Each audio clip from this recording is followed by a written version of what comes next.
네, 안녕하십니까. 행복이 먼저다.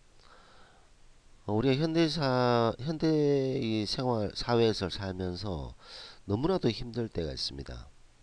가정에, 직장에, 자식에, 경제적으로, 인간관계에서, 학업에, 승진에, 뭐 등등 이 사회가 워낙 복잡하기 때문에 이 복잡한 사회에서 한 일원으로 사는 데 있어서는 힘들 때가 상당히 많습니다. 그리고 이 힘들 때 어떤 식으로 그 힘든 것을 우리가 극복할 수 있고 그것을 우리가 이겨낼 수 있는지 필요한 부분이 많습니다. 너무나도 힘들다고 느낄 때 그 원인이 무엇인가 생각해보면 이 척박한 이 자본주의 사회에서 우리가 이겨내야 될 그런 난관들이 많다는 거죠. 그런 난관들을 이겨내지 못하고 도태가 되면 삶이 아주 피곤해집니다. 특히 우리나라 같이 이렇게 급성장 그 산업 경제가 급성장한 나라에서는 빈부차도 클 것이고 크고 그리고 그 계층 간의 차이가 많이 나게 됩니다. 그래서 상대적으로 박탈감, 상대적으로 어떤 좌절감을 느끼게 되면서 너무 힘들어지게 되는 그런 경우가 많습니다. 보통 그 너무나도 힘들 때 보면 상대적으로 힘든 경우가 상당히 많고 그 다음에 그 자체적으로 힘든 경우도 많습니다. 근데 그 자체적으로 힘든 것도 결국은 상대적으로 더 힘들게 되는 거죠.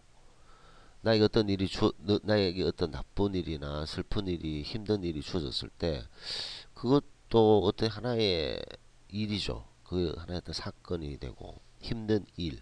자, 그걸 극복하기 위해서 마음가짐을 가져야 되는데 그 극복하기 위해서 마음가짐을 가져야 되는데도 불구하고 대부분 또 상대적으로 생각하게 됩니다. 자, 예를 들어서 아주 어려운 일을 당하고 힘든 일을 당하고 슬픈 일을 당하고 그걸 극복하는데 너무나도 힘들다. 근데 길거리를 지나가는 모든 사람들은 편안해 보이고 모든 사람 행복해 보이면 상대적으로 더 박탈감이 들고 더 힘들어지는 느낌이 듭니다. 근데 이 길거리를 지날 때 참 다 행복해 보이고 막 되게 편안해 보이잖아요. 근데 그 사람들을 이렇게 내부를 들여다보면 생각지도 못하는 개개인의 삶의 어떤 아픔과 고통이 존재하고 있습니다. 누구나 한 번쯤은 사는 게 너무나도 힘들다고 느낄 때가 있고 아무리 행복해 보이는 사람도 그 사람의 내면을 들여다 봤을 때 그 사람과 진솔한 얘기를 했을 때 생각지도 못한 정말 삶의 아픔과 고통이 존재하는 것을 우리는 볼 수가 있습니다.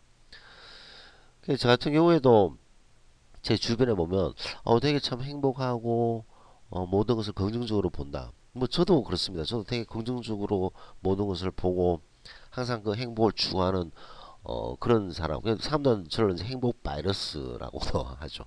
저와 얘기를 하면 행복해지는 거죠. 근데 저 역시 상당히 많은 사람들, 대부분의 사람들도 행복해 보이는 사람들도 그 속을 들여다보면 아주 큰 아픔과 고통이 있다는 거죠. 그런 삶의 어떤 아픔과 고통이 없는 사람은 없습니다. 모든 사람은 다 있다고 보면 됩니다. 자, 그렇다면 내가 혹은 어떤 사람이 가지고 있다는 어떤 그런 지금 너무나도 힘든, 너무나도 지쳐 있을 때 이 아픔과 고통은 그 사람의 몫이다. 그 사람이 이겨내야 된다. 절대 상대적으로 비교해서 나는 왜 이러지? 왜 나한테 이런 일이 생기지? 왜 나는 열심히 사는데 이런 일들이 왜 나한테 주어서 힘들게 하지? 라고 자책을 하지 마시라. 왜냐? 그런 일은 누구나 생길 수 있다. 하나님은 그 사람에게 그 극복할 수 있는 정도의 고통과 아픔을 준다. 그런 말을 하고 있습니다. 그 사람에게 큰 고통을 줬다. 큰 아픔을 줬다. 그 말은 그 사람이 그만큼 큰 그릇이다는 얘기도 됩니다. 그리고 어떤 고난이 주어졌을 때, 고통이 주어졌을 때 그것을 극복하게 되면 이 삶이 업그레이드 됩니다. 보통 뭐 내공이 쌓인다 이런 얘기를 하죠. 신이 어떤 고통이나 아픔을 줬다고 하더라도 그것은 내 그릇에 맞고 내가 감당할 정도의 아픔과 고통이 있다. 근데 그것을 어떤 고통이나 아픔이 주어졌을 때 본인이 스스로 그것을 이겨내도록 노력을 해야 되는데 가장 큰 문제가 바로 이 상대적인 상대적. 동료와 비교를 하고 다른 옆집 아줌마, 옆집 아저씨, 뭐 옆집 형제, 옆집에 있는 자녀와 비교하면서 더 힘들어지게 되는 거죠. 자, 그래서 어떤 고통이나 아픔이 왔거나 힘든 일이 너무나도 지쳐 있을 때 내가 누구랑 비교하고 있지 않은가? 내가 누구를 생각하면서 더 힘들어하지 않는가? 그걸 먼저 생각해야 됩니다. 요 자체, 고통 요 자체를 내가 극복하려고 하는 것인지 아니면 이 고통 플러스 상대적으로 다른 사람과 비교해서 내 자신을 더 힘들게 하고 있지는 않은지에 대해서 생각해 볼 필요가 있다. 이 세상이라는 것이요, 내가 생각하는 대로 만들어질 수가 없습니다. 그래서 그런 것을 이겨내기 위해서 우리가 계속 스트러글링을 하는데 그 속에서 감당하기 힘들 정도로 너무나도 힘들 때가 있다. 그것을 극복을 하느냐 못하느냐, 그것은 본인의 선택인 거죠. 그래서 극복 못하고 극단적인 선택을 하는 경우가 왕왕 있습니다. 우리나라 OECD의 자살률 1위라는 건 제가 뭐 몇 번 강조를 했죠. OECD에서 자살률 1위입니다. 1위. 2위하고 차이가 큽니다. 2위가 따라올 수가 없어요. 청소년들 한번 볼까요? 청소년들은 하루에 한 명꼴로 자살합니다. 우리나라에. 이 학벌 위주의 그 사회가 되다 보니까 중학교 때부터 외고를 가느냐, 외고를 가느냐, 특수고등학교를 가느냐, 어? 그런 그의 뭐 과학고, 뭐 외고, 뭐 이런 그런 데를 들어가느냐, 못 들어가느냐에 따라서 중학교 2학년쯤 되면 결정이 나버려요. 그럼 중학교 2학년 때 그런 쪽으로 갈 수 있는 친구와 못 가는 친구는 벌써 사회적 계층이 생기게 돼요. 계층이. 그러면서 그 못 들어가는 애들이 이제 반란을 일으키게 되는 거죠. 뭐 중2병 이런 말도 있지만 중2병이 왜 생겼을까요? 중2 때 벌써 그 어린 나이에 어떤 다른 계층을 느껴버리기 때문에.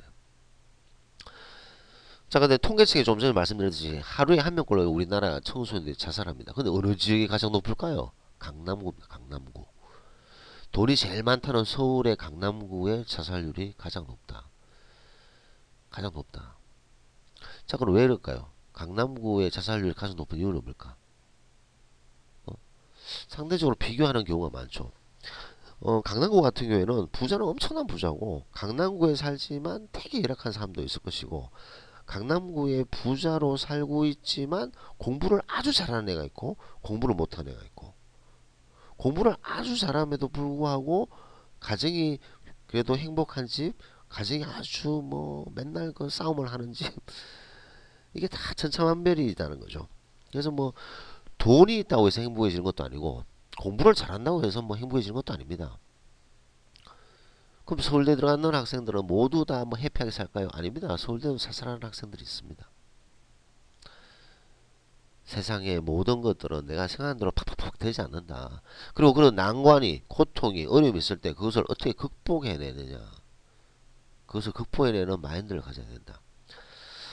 자, 이 방송을 듣는 어떤 분이 정말 어려움이 있고 힘든 일이 있고 좀 괴롭다. 그럴 때 너무나도 많이 들어봤던 얘기일 것 같습니다. 이 또한 지나가리라. 사실 너무나도 많이 들어서 너무나도 익숙해져 있는 말이죠. 하지만 저는 이 말을 강조를 또 하고 또 하고 또 하고 싶습니다. 나에게 지금 어떤 어려운 일이 생겼다. 힘든 일이 생겼다. 그때 너무나도 많이 들었던 이 얘기지만 다시 한번 새겨보십시오. 이 또한 지나가리라. 그리고 이것을 몇 번 외치고 생각하고 하면 그 어려움을 객관적으로 판단할 수가 있게 되고 그 어려움을 해결할 수 있는 묘책들이 생긴다는 거죠. 이 또한 지나가리라. This too shall pass. 자, 여러분들이 어떤 어려움이 있거나 어떤 고난이 있고 그게 아무리 좋더라도 나쁘더라도 정말 해피한 일이 있더라도 그것 또한 다 지나갈 것이다. 겸손하라는 얘기죠. 그리고 어려움이 있을 때 좌절하지 말라는 얘기입니다. 자, this too shall pass 혹은 뭐 this too shall pass away 뭐 이렇게 얘기하는 것들인데 이거 뭐 내용을 다 아시겠지만 그래도 어떤 왕이 이제 세공사를 불러서 그 전쟁에서 이겨서 교만하지 않고 절망에 빠졌을 때 낙심하지 않게끔 그 반지에 글을 새겨라 그랬는 거죠. 이 세공사가 이게 도저히 감이 없어서 왕자에게 그걸 얘기를 합니다. 좀 가르쳐주세요. 그랬더니 왕자가 할 말이 이것 또한 지나가리라 라고 적었다는 거죠. 그래서 이 반지가 반지에 이제 this too shall pass라는 말이 생겼습니다. 근데 많은 사람들이 이게 다윗과 솔로몬의 얘기라고 하는데 다윗과 솔로몬의 일화로 알려져 있지만 성경과는 관련이 없습니다. 실제 있었던 이야기도 아니고요.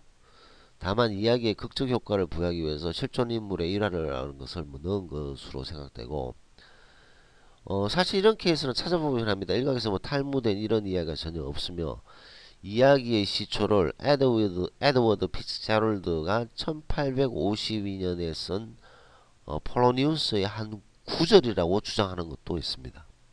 자, 어쨌든 This too shall pass away. 이것 또한 지나가리라. 이것 또한 지나가리라. 정말 어려움이 있을 때 너무나도 많이 들었던 얘기, 흔하게 들었던 이 얘기를 다시 한번 마음속에서 다짐을 한번 해보십시오. 이것 또한 지나가리라. 그러면서 10년 전, 20년 전, 30년 전 너무나도 큰 어려움이 있었을 그 당시에는 정말 죽고 싶을 정도로 힘들었었는데 지금 생각해보면 그냥 하나의 어떤 에피소드가 되어 있는 경우가 많을 것입니다. 지금 현재의 어려움이 너무나도 크게 느껴지고 버텨내기 힘들다고 느껴지는 그런 어려움이 있더라도 이것 또한 지나갈 것입니다. 김연아 선수가 뭐 대단한 선수죠. 김연아 선수가 금메달을 땄을 때 했던 말도 This too shall pass. 이것 또한 지나가리라. 그래서 어떤 좋은 일이 생겼을 때 자만에 대한 경고도 되겠죠. 겸손해라. 근데 어떤 어려움이 생겼을 때도 좌절이 있을 때도 좌절에 대한 격려가 되는 중요한 말이라고 생각합니다.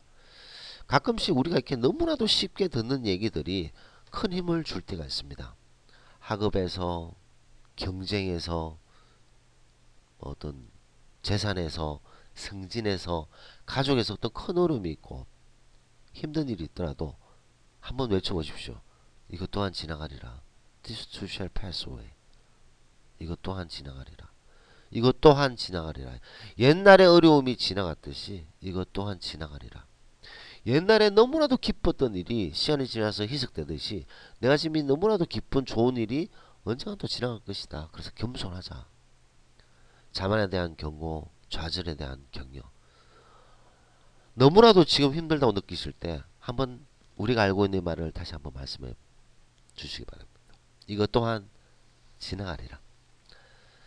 감사합니다.